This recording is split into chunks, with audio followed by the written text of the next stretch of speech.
Ran for President by Catherine Stier, illustrated by Lynne Avril. It would be great to run for President of the United States. If I ran for President, I hope the people of the United States would choose me for a very important job, the job of leading our country. And I'd hope to follow in the footsteps of past presidents such as George Washington, our first president, Thomas Jefferson, Theodore Roosevelt, and Abraham Lincoln. I'd have to think carefully about my decision to run for president. I would want to know how my family felt about it too. Then I'd ask myself, am I the best person for the job? Am I ready to work very, very, very hard for my country? Do lots of people believe in me? And will they help me run for office? If I could answer yes to all those questions, then I'd declare my candidacy. That means I'd announce I was interested in the job of President of the United States. If I ran for president, I'd run a campaign to let voters learn all about me. People who thought I would be a good president would donate money or time to help. I'd hire people to work on my campaign too. Campaigns can make a candidate famous. Soon my name or face would appear on signs, buttons, bumper stickers, and t-shirts. I'd even star in television commercials. If I ran for president, I'd work with my political party. That's a group of people who share the same beliefs about how the country should be governed. They support candidates who uphold those ideas. The two major parties are the Democratic Party, their symbol is a donkey, and the Republican Party, their symbol is an elephant. There are other parties too, called third parties. But people besides me would want to be president. The Republican and Democratic parties must choose whom they'll support in the election. In some states, like Iowa, the parties each hold meetings called caucuses, where members pick their favorite candidate. In most states, party members hold an election called a primary.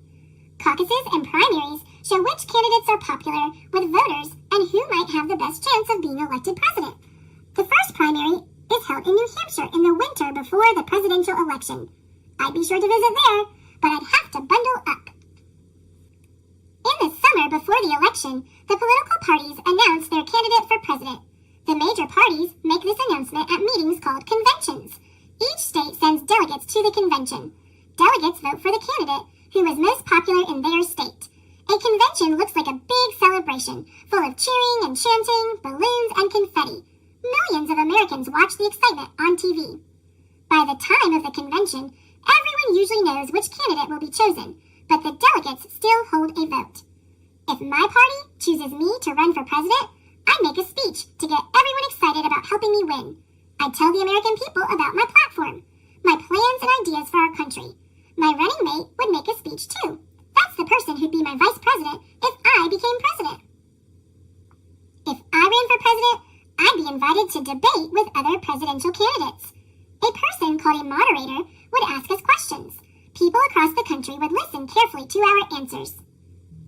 Reporters would ask me questions too, about my life, my family, even my kitten Sassy. They'd print old photographs of me in newspapers and magazines, like the snapshot of me in my superhero costume, or my baby picture when I still wore diapers.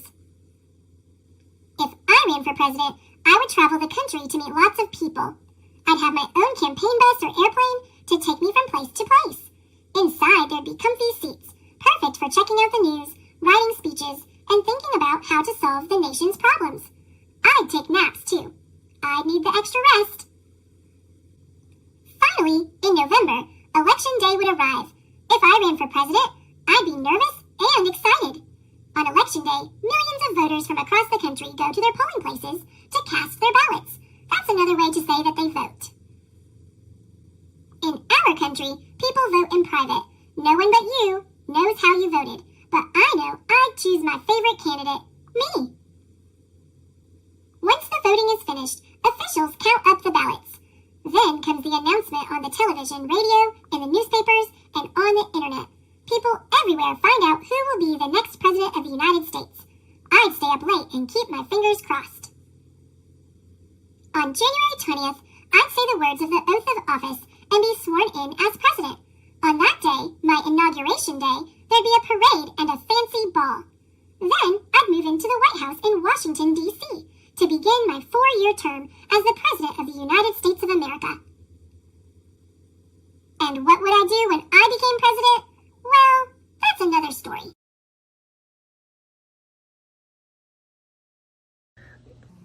Thanks for watching. Click subscribe.